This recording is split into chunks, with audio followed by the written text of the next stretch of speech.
There are 5 more mindsets that can help you to be a lot more successful. In this particular episode of the Changing Minds podcast, I'm going to walk you through 5 more mindset shifts that if you were to make them, they can help you to be a lot more successful in your life. We're going to talk about things like the achievement mindset, which helps you to be able to focus on your goal. We're going to look at the adaptive mindset, which is an absolute must-have in the current world that we live in. We'll talk about the attention mindset, again, another absolute must-have. We'll look at our famous growth mindset by the professor Carol Dweck at Stanford University, and a mindset that I emphasize quite a lot, something I've cultivated called the belief growth mindset, which can transform the beliefs that you have. Overall, this episode is going to be a doozy. Can't wait to get started.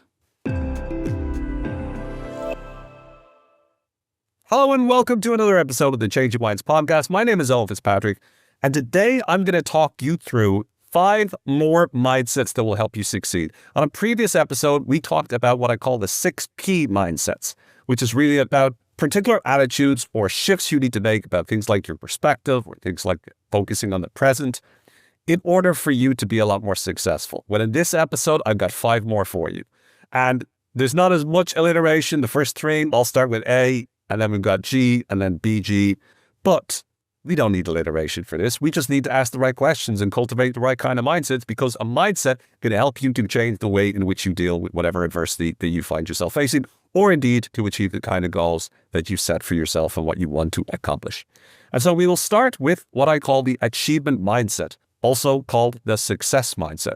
And this is about focusing on the solution. It's about asking the question, what is the solution here? What might work to solve this particular problem?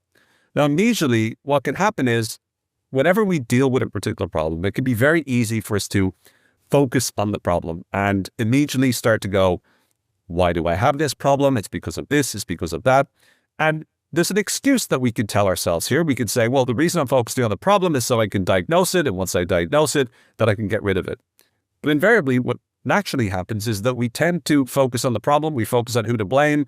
And then we allow ourselves to fall into a trap where we become obsessed with why it happened in the first place. And instead of fixing it, we allow ourselves to feel a sense of grievance as a result of it happening. So sometimes when people used to come to me as a therapist, they would, like I've said in past episodes, position themselves as victims or villains. Either they're the victims of the world, the reason for their problems is everybody else, or they're villains, the reason for their problems is themselves. But the reality is most problems have multiple factors that are causing. So in order for us to be able to solve problems effectively, we need to be focusing on what the solution might be. Now, this means that sometimes we might look to diagnose some of the causes, right? In order for us to be able to solve particular problems, sometimes we might need to do a root cause analysis so we can start to identify what are all the different types of causes and how could we solve each one of those causes. Or we might need to do a Pareto principle on it, right? The 80-20 rule, named after Vilfredo Pareto, where we look at what are the 20% of things that are causing 80% of this problem. So you identified the most important causes of whatever problem or challenge you're finding yourself facing. So with the achievement mindset, you're looking at the solution and everything is filtered or framed through that. And so you're instantly focusing on what is it we want to achieve? What is it we want to do? Where is it we want to go? And when you train yourself to look in this way, you're not just being positive for the sake of it. This isn't just about positive thinking. It's orienting your brain towards where it needs to be moving towards. And instead of obsessing or falling into the trap of just focusing on the negative, instead you're directing yourself towards where you want to get to, what you want to accomplish, what you want to achieve. This is a completely different way of seeing things, and it really allows us to be able to unpack all of the different elements such that we can start to move towards the particular outcome that we desire and we want to achieve the most. And so the achievement mindset is asking the question, what is the solution here? And what is it that we need to be able to accomplish? And if you don't have an immediate solution, well, what are the possible solutions that might work is another way to be able to trigger ourselves to think in this way. Again, one of the past mindsets we covered on another episode was the possibility mindset, which is what are all the different possibilities here. Recognizing that we might not always have the solution, but we could have possibilities that could end up being the solution. That's what matters the most here. The second mindset is the mindset known as the adaptive mindset. And this adaptive mindset is crucial for the volatile, uncertain, complex, and ambiguous world that we live in today. We live in a world where there's a lot of ambiguity, there's a lot of uncertainty. It's very difficult for us to always know exactly what we're supposed to do. And since our brains are prediction machines, it can be very stressful for our brains because it's hard for our brains to know, well, how will things pan out and what's the most useful thing to do? And so what we really need to do with this adaptive mindset is we need to cultivate a sense of flexibility, being flexible in the way in which we approach things. So that means learning to be able to expect the unexpected. Now that seems like a little bit of a difficult thing to do, and we've talked about this in past episodes. How can you possibly expect the unexpected? But the truth is that when you're trying to be more adaptive, when you cultivate the adaptive mindset, like what are all the different ways that we can do this? What are all the different ways in which we can adjust? How do we need to be flexible right now? All those kinds of questions help you to realize that you're going to have certain things that come along that you don't expect. And when they do, you want to be able to be ready for them. Now, part of that will be the anti-fragile mindset, right? The ability you have to bounce back better as a result of whatever comes your way, whatever challenges interfere with your goals or what you're trying to accomplish. But you also want to be able to adapt your approach. You want to be able to adapt the direction that you're going in. You want to be able to adjust what is it that you're doing at this moment in time. So expecting the unexpected is saying to yourself, I'm going to be able to be flexible if things don't go the way that I want them to go. And understanding that you can be like that ensures that you're going to be able to adjust on the fly whenever things go wrong. And really, as Murphy's Law says, whatever can go wrong, will go wrong, and usually at the worst time. We need to recognize that. We also want to focus on how we need to adapt, and sometimes we need to be able to adapt our goals. So there's two ways to adapt. One way is to adapt what you want to achieve. So you're trying to achieve goal A and something happens and you realize if I try to achieve goal A, it's not going to work out well for me. So that's one way to adapt. The second way to adapt is if we still want to achieve goal A, but there'll be a particular deadline attached that we might need to change. So when it comes to goals, we've got two ways we need to be flexible. One is we might need to change the goal itself. And the other is we might need to change the deadline of the goal. But there's also a third way we might need to be flexible. And that's instead of changing the goal or even changing the deadline, we might need to change our approach. And more often than not, this is something that we will have to do regardless, because sometimes we need to change our approach with the same goal and the same deadline. Sometimes we need to change our approach if we're going for a different goal, of course. And sometimes we need to change our approach if we're going for the same goal, but a different deadline. So we'll almost always have to adjust our approach. Sometimes we'll adjust the goal as well, and sometimes we'll adjust the deadline of the goal. But invariably, all of them requires we need to be able to adjust. And that means not hanging ourselves on one particular way of doing things and saying, this is the only way things need to work out, needs to be like this, and that's all we will accept. Instead, we recognize that there's going to be differences that will be required of us, and we need to be as flexible as we can possibly be. When you do this, it can help you to transform things. And something else that we talked about in the anti-fragile mindset before was finding all the ways in which we can win. And this is something that both this mindset, the adaptive mindset, and the anti-fragile mindset have in common.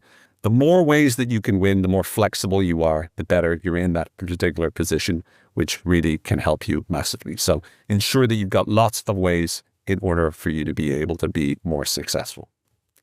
The third mindset that you can cultivate is what I call the attention mindset. And this is really understanding that your attention will determine how successful you are. Wherever you place your attention now, attention is one of the hottest commodities on the market. And really, most of the media and social media companies out there, most of the organizations in the world out there, their main goal is to get your attention. Because once they've gotten your attention, then they can convert that attention into dollars, into euros, into pounds. So they're going to do whatever they can to make money from your attention. And so in order for you to be able to adjust your attention, cultivating the attention mindset means recognizing that your attention is a gift, and you can either give your gift to you or you can give it to others. But if you're going to give your gift to you, you need to recognize that whatever you put your attention on, you'll get more of in your life. So the first step towards cultivating an attention mindset is to audit your attention, to understand where is it that you're placing your attention. What kinds of feelings do you feel regularly? And you can reverse engineer from that and go, what leads me to feel this way? So where am I placing my attention such that it's creating these feelings in me? So the first way you track your attention is through the feelings that you feel, because invariably, whatever feelings you're feeling are the result of the causes, and the causes are where you're placing your attention. Second thing you want to look at is your mentality. What are the kinds of examples of mentality or mindset, attitudes, perspectives, point of views, worldviews, perspectives? What is it that you're placing your attention on? When you put your attention on particular things, on particular people's attitudes or mentality or perspectives, you're more likely to hold those. So if you're constantly watching, for example, someone getting angry about everything all the time, well, you're going to be more likely to feel angry. If you're looking at people that are calm and relaxed all the time, you're going to be more calm and relaxed. Whatever you're exposed to in terms of your everyday life, as well as what you're exposed to online, is going to influence your overall mentality as well. The attitude you have is reflective of the attitude of the folks that you surround yourself with, both online and offline as well. You also have your level of success, skills that you have. Once again, the more you place your attention on the right kinds of things, the more likely you are to be successful. And when you place your attention on specific things, that's how you can start to build knowledge and build skills as well. So where your attention goes determines how you feel. It determines your mentality and attitude and mindset. It determines the level of skill. It determines the behaviors you engage in. It determines how you'll be successful in the future. So understanding your feelings, your skills, the knowledge you have, the level of success you have, your overall mentality, all of that will help you to, once again, reverse engineer and figure out, well, what are the ways in which I'm investing my attention that is giving me all of these different things? And then what you do is you start to focus on what feelings do I want to feel instead? And where do I need to put my attention on a regular basis in order to cultivate these feelings? What are the feelings you want to feel more of? And where do you need to place your attention such that you'll start to feel those feelings more? You want to understand what is the knowledge I want to have that would help me to be more successful? And what do I need to place my attention on more that will give me that information and knowledge? We have literally every piece of knowledge that we could possibly want to have in the world available at our fingertips. Now we have to fact check it, of course, but we have so much knowledge and information available. All we need to do is give ourselves the requisite amount of attention to it. You also want to go, what are the skills that if you were to learn them, they would help you to be more successful, do better? What are those skills and where do you need to place your attention in order to learn those skills? You want to be able to ask yourself, where do I need to place my attention in order to be more successful, to achieve your goals? Where does your attention need to go regularly now in order for you to be successful and achieve your goals? Where does your attention need to be in order for you to get better and more effective? Where does your attention need to be in order for you to feel gratitude and feel grateful about what you do have in your life? And where does your attention need to go for you to cultivate a really powerful, empowering mentality and mindset?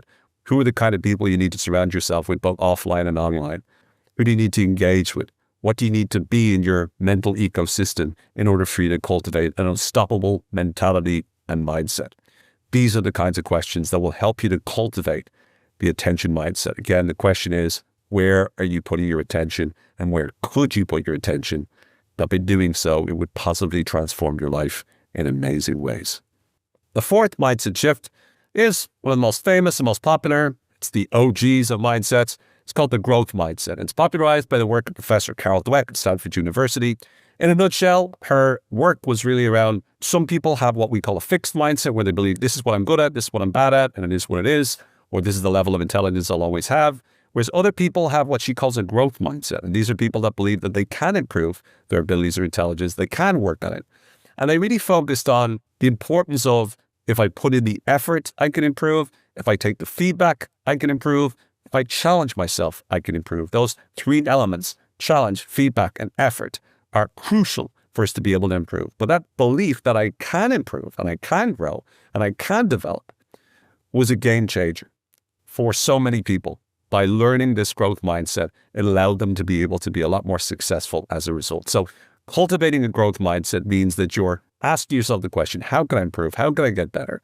And you're focusing on the effort, the feedback, and the challenging yourself, which will help you to move closer towards what you want to accomplish, which is terrific. And this is called a growth mindset. By building a growth mindset, it really is the mindset of all mindsets because it helps you to be able to know that you can actually get better, you can improve, which is crucial for us to know in every area of our life. The final mindset shift is something that I abridged, I suppose, from the growth mindset. It's what I call the belief growth mindset. And this is the belief that you can update your beliefs. And it's influenced by lots of different areas, including there's a notion called Bayesian probability, which is the notion that we have particular priors. And these are beliefs that we currently have, let's say, and we update those priors in light of new evidence. So in other words, you have a belief that something's probable, certain percentage probability, it's likely to happen, and then something occurs, an event occurs, and then you update your probability. In other words, you change your mind based upon what happens in the real world. You go in with a certain mindset or attitude or belief about something that's going to happen, and then when something occurs that's different, you update your beliefs accordingly. If we were to recognize that's how our beliefs work, then it will transform the way in which we work, because so often we fight against that because we want to be consistent with our identity. So the notion of cognitive dissonance is often our brains experience a dissonance or stress whenever our identity, who we believe we are, conflicts with our behavior, or different beliefs conflict with each other. And so when you recognize that you can update your beliefs, that means you're no longer as likely to fall into this trap, and you're more likely to be more open towards changing your mind. There's a notion called intellectual humility, which means you are more humble about the information that you have, and you're more likely to update and open yourself up to the possibility that you might be wrong. One of the best books out there to read on this is Think Again by Adam Grant, and it really helps you to challenge your own assumptions about what you thought was true. Obviously, I go in depth to this area in my brand new book, which will be out in the summer of 2026, called Inner Propaganda. But this notion of the belief growth mindset is a game changer because it allows you to realize you don't have to fully buy into every belief. Instead, what you can do is you give every belief that you have a probability. So you say, I'm 90% sure, I'm 85% sure. And then you go in and you look for information out there and you ask yourself the question, does this new information I get, does that increase my probability of belief, or does it decrease my probability of belief? And when you start to be more flexible with your beliefs, you give yourself the opportunity to be able to change them. And so all of the limiting beliefs that might have trapped you or limited you or held you back before, you gain the ability to overcome those beliefs because you're building flexibility into the beliefs that you have. They're no longer static beliefs that you will hold forever. And I believe this, so I'll go to my grave believing this. Instead, you're able to be more adaptive, more flexible with your belief, which can allow you to overcome the limitations and therefore be a lot more successful, to live happy ever after.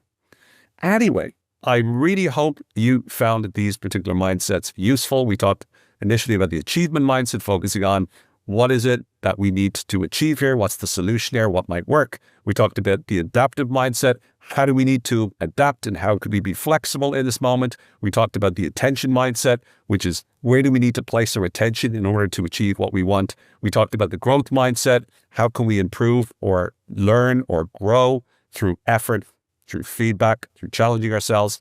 And finally, the belief growth mindset. How can we update our beliefs by increasing or decreasing the probability that that belief is true by exposing ourselves to more evidence? We're always looking for more evidence in order to adjust the probability that we've set for our beliefs.